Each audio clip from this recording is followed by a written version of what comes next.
Respected all on the dais and off the dais, my dear students and forest department officers and all guards and cattle guards. So I really congratulate to all. मैं आप सबको बधाई देना चाहता हूँ international mangrove conservation day पर। आपके पास कागज पेन है?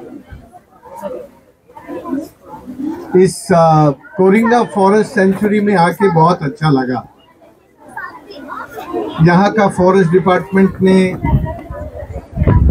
यहाँ के रेंजर वर प्रसाद ने और आप सब लोगों ने मिलकर, खासकर डीएफओ, सब डिवीजन ऑफिसर्स, आप सब ने जिस तरह से ये जंगल बनाया है।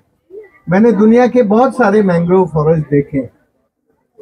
दुनिया में अलग अलग जगह के जो मैंग्रोव फॉरेस्ट हैं वो इतने बड़े पेड़ नहीं होते जितने बड़े पेड़ यहाँ दिख रहे हैं। पेड़ होते हैं मैंग्रोव के, पर छोटे छोटे होते हैं, बट ये बड़ा यूनिक सा है। इतने बड़े मैंग्रोव के पेड़ मैंने अपने जीवन में पहली बार देखे। मैं सत्या से थोड़ा नाराज हूँ कि ये मुझे आज ही क्यों लेके आया। मैं आंध्रा में बहुत दिनों से आता हूँ, ये पहले क्यों नहीं दिखाया इसने। तो प्यारे बच्चों, आप सचमुच बहुत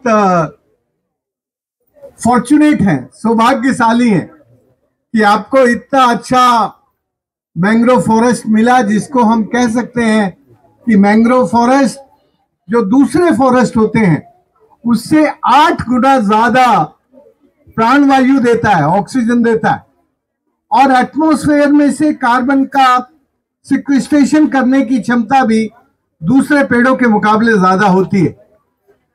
तुम जानते हो, यूएन उन चीजों को सेलिब्रेट करता है। सेलिब्रेशन का मतलब होता है कि उसके बारे में अवेयरनेस जनरेट करना जब उसके ऊपर क्राइसिस होती है। दुनिया के मैंग्रोव फॉरेस्ट पर बहुत क्राइसिस है, बहुत खतरे हैं। जब से जमीनों के दाम बढ़े हैं तब से मैंग्रोव फॉरेस्ट एरिया ज्यादा आसान हो गया था एनक्रोच करना और उसको खत्म करना। इसलिए यूएन ने अब से करीब 9 साल पहले क्या रोल है, what is the role about the mangrove forest for this planet, ये रोल जानने, समझने और इसको बचाने के लिए जो युवा पीढ़ी है उसकी रेस्पॉन्सिबिलिटी एंड रोल ज्यादा है। जो मेरे जैसे लोग 70 साल से ऊपर हो गए हैं उनको अब कितना जिंदा रहना है, 30 साल 40 साल, लेकिन तुम्हें तो अभी 80 साल जिंदा रहना है, 90 साल रहना है, 100 साल रहना है। तो उसको ठीक रखने के लिए, हमारे इस प्लैनेट के इको हेल्थ को ठीक रखने के लिए और तुम्हें अपनी हेल्थ ठीक रखने के लिए ये जो मैंग्रोव फॉरेस्ट है इसका प्रोटेक्शन सबसे ज्यादा जरूरी है। मैं आज के इस दिन पर खासकर आंध्र प्रदेश के फॉरेस्ट डिपार्टमेंट को जरूर बधाई देना चाहता हूं कि उनके मन में इस मैंग्रोव फॉरेस्ट के प्रोटेक्शन की एक चाह है, एक उन्होंने इसको अच्छे से बचाने की कोशिश की है, तभी इतने हेल्दी पेड़ दिखते हैं। नहीं तो मैंग्रोव फॉरेस्ट की हालत देश में और दुनिया में बहुत खराब है। अच्छा है, मैं आपको इस मौके पर गुलशेट्टी से कहूंगा कि वो मेरी बात को आपकी भाषा में समझा दे, लेकिन मैं इतना ही जानता हूं कि अभी भी वक्त है इस देश और दुनिया को इस पानी के संकट से बचने के लिए। इस देश को जब आजादी मिली तब केवल 1% भूमि पर फ्लड आता था। आज इस देश में more than 40% area under the flood, facing challenges of the flood. और जब इस देश को आजादी मिली तब केवल 4% जमीन पर ड्राउट था। अभी more than 62% land of India overdrafted, flood and drought, ये सब उसके ऊपर बढ़ता जा रहा है। प्यारे बच्चों, तुम्हें अपना जीवन अच्छा बिताना है। ముఖ్యంగా భవిష్యత్తు నాకు కనబడుతుంది. ఎందుకంటే ఎక్కువ మంది పిల్లలు ఉంటే నాకు ఎక్కువ సంతోషం. ఎందుకంటే వాళ్ళే రేపటి పౌరులు, దేశానికి ప్రధానమంత్రులు అవుతారో, మంత్రులు అవుతారో, ఇంజనీర్లు అవుతారో, డాక్టర్లు అవుతారో తెలియదు, కానీ వాళ్ళ గురించి మాత్రమే పనిచేసే వ్యక్తి ఒకటి ఉన్నారు. అతని పేరు పవన్ కళ్యాణ్. ఆయన భావి తరాల గురించి పనిచేస్తానన్నారు. వాళ్ళ గురించి గత 50 సంవత్సరాలుగా పనిచేస్తున్నది మా మిత్రుడు డాక్టర్ రాజేంద్ర సింగ్ గారు. ఈయన ఏంటంటే గత 50 సంవత్సరాలుగా నిరంతరం ఆయన కృషి ఏంటంటే నీటిని కాపాడడం. ఇందాక రత్నకుమార్ గారు మంచి పాట పాడారు, మొక్కను బాబు నన్ను తొక్కకు బాబు అని చెప్పేసి. అది ఆ పాటని ఆయనకి తెలుగులో మళ్ళీ ఇంగ్లీష్లో మళ్ళీ ఆయనకి ఎక్స్ప్లెయిన్ చేశాను.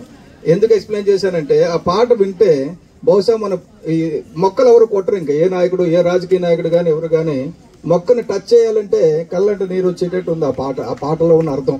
పిల్లలు ముఖ్యంగా మీరు ఆ పాటని విని అర్థం చేసుకోండి. అర్థం చేసుకున్నారా? తెలుగులోనే పాడింది అర్థమైందా? పిల్లలు అర్థమైందా? Okay, thank you. ఎందుకంటే ఇక్కడ జరుగుతున్న కార్యక్రమం యాక్చువల్గా మీ గురించి, కానీ మిమ్మల్ని ఇన్వాల్వ్ చేయలేదు ముందు అనుకుంటున్నారు. కానీ భరణి మేడం గారు 950 మంది చేత కాంపిటీషన్లు పెట్టించి, అలాగే ఇక్కడ అనుష మేడం ఉన్నారు, వరప్రసాద్ గారు ఉన్నారు, సత్యనారాయణ గారు ఉన్నారు. వీళ్ళందరూ కూడా ఏంటంటే మొక్కలంటే, ఫారెస్ట్ అంటే వాళ్ళకి ప్రాణం. అది నేను చూసాను. అది మీకు చాలా మందికి తెలియని విషయం ఏంటంటే ఆఫీసర్లు అంటే ఎక్కడో కూర్చొని పడుకొని వెళ్ళిపోవడానికి, జీతం తీసుకొని వెళ్ళిపోవడానికి ఉంటున్న ఈ రోజుల్లో ఎకో డెవలప్మెంట్ కమిటీస్ అని ఇలాంటి పెద్దలందరినీ తీసుకొని వచ్చి ఎకో డెవలప్మెంట్ కమిటీస్ పెట్టి వాళ్ళందరి చేత మడ అడవుల్ని అభివృద్ధి చేయించి ప్రపంచంలో ఎక్కడా లేనంత గ్రోత్ ఇక్కడ కాకినాడలో ఈ మడ అడవులు తెచ్చినందుకు మీ టీం అందరికీ, ఈడీసీస్కి, మీ ఫారెస్ట్ డిపార్ట్మెంట్కి అందరికీ కూడా పాదాభివందనాలు. అలాగే ఈ కాంపిటీషన్ లో పాల్గొన్న ప్రతి విద్యార్థి విజేత కింద లెక్క. అమ్మా, ఈ కాంపిటీషన్ లో పాల్గొన్నాం అన్న ఉద్దేశం రావడమే మీ గెలుపు. అంతేగాని ఇక్కడ ఇవాళ ప్రైజులు కొంతమందికి ఇస్తారు, మిగతా వాళ్ళు బాధపడద్దు. ఎందుకంటే మీరు ఆ మడడవుల గురించి ఆలోచించడం మొదలు పెడితే ఇప్పుడు మీ బుర్రలో చిన్న విత్తనం పడింది. దీనికి మొక్క మీద డ్రాయింగ్ ఎప్పుడైతే మొదలు పెట్టారో మీ బుర్రలో ఒక చిన్న విత్తనం పడుతుంది. ఆ విత్తనం అలాగే మొక్క అవుతుంది, ఆ మొక్క మానవుతుంది. మీరు పెద్ద అయ్యేసరికి, మీరు ఉద్యోగం చేసేసరికి మీరు కూడా భరణి మేడం లాగా, అనుష మేడం లాగా ఒక ఆఫీసర్ అవుతారు. అయినప్పుడు ఈ అన్నింటినీ కూడా కాపాడడానికి మీకు పనికొస్తుంది. ఇప్పుడు మీరు ఏమో మీకు తెలియదు, మీ ఫ్యూచర్లో మీరు ఎంత పెద్ద అవుతారో మీకు తెలియదు. సమయం ఎక్కువ వృధా చేసుకోకండి, ఆడండి, పాడండి, నేర్చుకోండి. అన్నిటికంటే ఇంపార్టెంట్ ఏదో ఒకటి నేర్చుకోండి ప్రతిరోజు. కొద్దిగా రాజేంద్ర సింగ్ గారి గురించి చెప్పాలండి. ఆయన ఫ్రాన్స్లో ఉన్నారు. విశాఖపట్నంలో మడాడోలు కొట్టే, అంటే విశాఖపట్నంలో ఏమంటారు, అది ఎర్రమట్టి దిబ్బల్ని ధ్వంసం చేశారు అనే వార్త ఆయన న్యూస్లో చూసి ఫ్రాన్స్ నుంచి నాకు ఫోన్ చేసి వెళ్ళి చూసి నాకు రిపోర్ట్ పంపించమన్నారు. వెళ్ళి చూసి నేను రిపోర్ట్ పంపించిన వెంటనే, సత్య నేను వైజాగ్ వచ్చేస్తున్నాను, ఢిల్లీ నుంచి ఇంటికి వెళ్ళడం లేదని. ఆయన ఢిల్లీలో, ఫ్రాన్స్లో 10 రోజుల నుండి ఢిల్లీ ఇంటికి వెళ్ళి, ఢిల్లీ నుంచి ఆయన ఇంటికి వెళ్ళాలంటే 4 గంటల ప్రయాణం, రాజస్థాన్ దగ్గరలోనే ఉంటుంది. కానీ వెళ్లకుండా ఫ్లైట్ తీసుకొని విశాఖపట్నం వచ్చి, విశాఖపట్నం నుంచి తర్వాత నేను చెప్పాను ఇలాగా కోరంగి ఫారెస్ట్ చాలా బాగా చేస్తున్నారు అక్కడ అందరూ, మీరు వెళ్ళి అక్కడ చూస్తే బాగుంటుంది, వాళ్ళని అభినందిస్తే బాగుంటుంది అంటే, సరే అయితే వెళ్ళేటప్పుడు కోరంగిలో నుంచి వెళ్దామని చెప్పేసి అనుకోకుండా అది మ్యాంగ్రోవ్ ఫారెస్ట్ డే అవ్వడం, దానివల్ల ఈ మృత్యుంజయ గారు ఇటువంటి పెద్దలందరూ కూడా ఏంటంటే పర్యావరణం గురించి నిరంతరం పనిచేసే పెద్దలు మేము దగ్గర ఉన్నాం. తెలుస్తుంది పిల్లలందరూ ఎంత ఇంట్రెస్ట్ గా చూపించారు, మీ యొక్క నాలెడ్జ్ దాని నుంచి బయటపడుతుంది ఎంత తెలుసు అని. ఇప్పుడు నేను ఏదైనా మ్యాంగ్రోవ్ గురించి మాట్లాడాలంటే అవన్నీ చూసాక కొంచెం ఆలోచించాల్సి వస్తుంది, ఏం చెప్పాలి ఇంకా మీకు అనేసి అని. సో అవన్నీ కూడా చాలా బాగున్నాయి. మనం ఈ రోజు ఇక్కడ గ్యాదర్ అయింది ఆల్రెడీ శ్రీనివాస్ గారు చెప్పడం జరిగింది. ఎవ్రీ ఇయర్ 26 జూలై మనము international day for conservation of mangrove ecosystem అనే దాని గురించి జరుపుకోవడం జరుగుతుంది. ఏదో ఒకటి ఎన్విరాన్మెంటల్ డే June 5th ఎలా జరుపుకుంటామో దీన్ని కూడా అలాగే మనం జరుపుకోవడం జరుగుతుంది. ఇది యునెస్కో అనేది 2015లో డిసైడ్ చేయడం జరిగింది. మ్యాంగ్రోవ్ని కాపాడాలి మనము. నార్మల్గా ఎన్విరాన్మెంటల్ డే ఏం చేస్తున్నాము, అన్ని పర్యావరణం గురించి ఎలా అవగాహన కల్పిస్తున్నాము, మ్యాంగ్రోవ్ కూడా అంత ఇంపార్టెన్స్ ఇవ్వాలి. మ్యాంగ్రోవ్ గురించి ఐడియా లేదు అనే దాని పట్ల ఒక అవగాహన అనేది ప్రజల్లో తీసుకురావాలి అని చెప్పి 2016 నుంచి మనము ఇది సెలబ్రేట్ చేయడం జరుగుతుంది.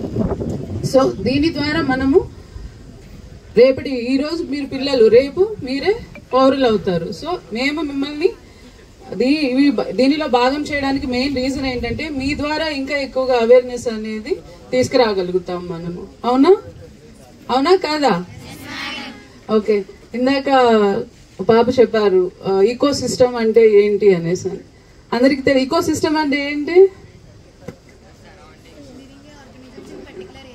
లివింగ్ ఆర్గానిజమ్స్ అంటే బ్రతికి ఉన్నవేనా, చనిపోయినవి కాదా ఈకో సిస్టమ్ లో పార్ట్? లివింగ్, నాన్ లివింగ్ రెండు కూడాను మనకి ఈకో సిస్టమ్ లో పార్ట్సే. నాన్ లివింగ్ థింగ్స్ అంటే ఏమొస్తాయి, లివింగ్ థింగ్స్ అంటే ఏమొస్తాయి చెప్పండి? అంటే జీవం ఉన్నవి ఏవి? ప్లాంట్స్, యానిమల్స్, బర్డ్స్, ఇంకా స్నేక్స్. ఓకే, అన్ని వచ్చేస్తాయి. అన్ని జీవం ఉన్నవన్నీ, ప్రాణం ఉన్నవన్నీ. ఓకే, జీవం లేనివి చైర్స్, టేబుల్స్, ఇంకా ప్లాంక్స్, మైక్స్, వాటర్ బాటిల్స్, ఇంకా సో ఓకే. ఫాజిల్ అని విన్నారా ఎప్పుడన్నా? ఆర్గానిక్ మ్యాటర్ అని విన్నారా? ఆర్గానిక్ మ్యాటర్ కి జీవం ఉంటుందా? ఆర్గానిక్ మ్యాటర్ అంటే ఏంటి? ఎరువు అంటాము, అవునా? కంపోస్ట్, ఎరువు అంటాం. ఎరువు ఐడియా ఉంది, తెలుగులో అంటాం. అది కంపోస్ట్ అంటే ఐడియా ఉంది కదా. సో అది ఎక్కడి నుంచి వస్తుంది మనకి? లివింగ్ మ్యాటర్ ని నాన్ లివింగ్ మ్యాటర్ గా కన్వర్ట్ అవుతుంది. సో నాన్ లివింగ్, ఇప్పుడు ఒక జంతువు ఉంది, మనమే ఉన్నాము, చనిపోతాం కదా. చనిపోయిన తర్వాత ఏమవుతుంది? మట్టిలోకి కలిసిపోతాము. ఎలా కలిసిపోతాము? అలాగే కలిసిపోతామా? ఎవరు ఇక్కడ పార్ట్స్ చేసేది మనల్ని? బాడీని, ఒక చనిపోయిన శరీరాన్ని, ఏదైనా జంతువు అయినా మనిషి అయినా ఏదైనా తీసుకోండి, అది కుళ్ళడానికి కారణం ఎవరు? Microorganisms. Those are also living things. ఇంకా తర్వాత వచ్చేసి మనకి ఏంటి? డెడ్ మ్యాటర్ ఏదైతే ఉందో అది నాన్ లివింగ్ థింగ్. దాన్ని కన్వర్ట్ చేసి మనకి మళ్ళీ ఏం చేస్తుంది? న్యూట్రియంట్స్ కింద సాయిల్ ని న్యూట్రియంట్ చేస్తుంది. దాని నుంచి మళ్ళీ మనకి ఏమొస్తుంది? మళ్ళీ ప్లాంట్స్ వస్తాయి, అంతే కదా. న్యూట్రియంట్, సాయిల్ న్యూట్రియంట్ గా ఉంటే ప్లాంట్స్ రీజనరేట్ అవుతాయి. సీడ్స్ దాని లోపల ఉంటాయి, దాని నుంచి మనకు రీజనరేషన్ అనేది వస్తుంది. అంటే ఒక ఈకో సిస్టమ్ లో లివింగ్ థింగ్స్ ఉన్నాయి, నాన్ లివింగ్ థింగ్స్. ఓన్లీ బ్రతికి ఉన్నవే మనకి ఈకో సిస్టమ్ కాదు. రెండు లేకపోతే ఈకో సిస్టమ్ అనేది లేదు. Coming to mangrove ecosystem, biology class అవుతుంది కంప్లీట్ గా. కాకపోతే ఏమంటే మనకి జస్ట్ ఇది కొంచెం అర్థం చేసుకుందాం బ్యాక్గ్రౌండ్ లో. తర్వాత మ్యాంగ్రోవ్ ఈకో సిస్టమ్స్ కి వచ్చేసరికి మీకు ఏం డిఫరెన్స్ కనిపిస్తుంది మ్యాంగ్రోవ్ కి బయట ఫారెస్ట్ కి? ఫారెస్ట్ చూసారా బయట ఎక్కడన్నా? ఇది కూడా ఫారెస్టే, ఇది మ్యాంగ్రోవ్ ఫారెస్ట్. ఓకే,